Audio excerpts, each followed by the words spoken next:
প্রাথমিক শিক্ষক নিয়োগ পরীক্ষার প্রশ্নপত্র ফাঁসের চেষ্টার অভিযোগে উপদেষ্টা পদমর্যাদার একজন ব্যক্তির প্রাক্তন গাড়ি চালক মাহবুবকে আটক করেছে যৌথ বাহিনী।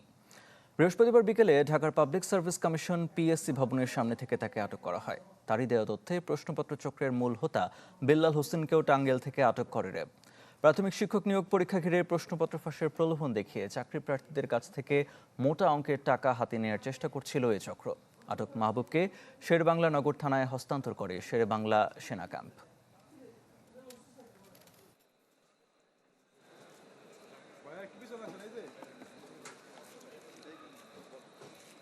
মাহবুব সে সবার কাছ থেকে সার্টিফিকেট কালেক্ট করে এবং বিল্লাল তাদেরকে প্রশ্ন দিবে বলে একটা ধারণা দিয়ে তার কাছ থেকে টাকাগুলো আদায় করার চিন্তা ভাবনা করছিল এবং আমরা তো এই দুজনকেই ধরতে সক্ষম হয়েছি। এবং বিল্লালের বাসা থেকে প্রায় 40 থেকে 50টার মতো চেক পাওয়া গিয়েছে, যেখানে অনেক পরিমাণ টাকার চেক পাওয়া গিয়েছে এবং তার সাথে 50 থেকে 60টা সার্টিফিকেটও পাওয়া গেছে। তো আমরা ধারণা করছি এই চক্রটা একটা বড় চক্র এবং আরও অনেকের সাথেই এর সাথে জড়িত আছে। কেউ যদি এর সাথে জড়িত থাকে অবশ্যই তাকে আটক করা হবে অথবা অভিযান করে ধরা হবে।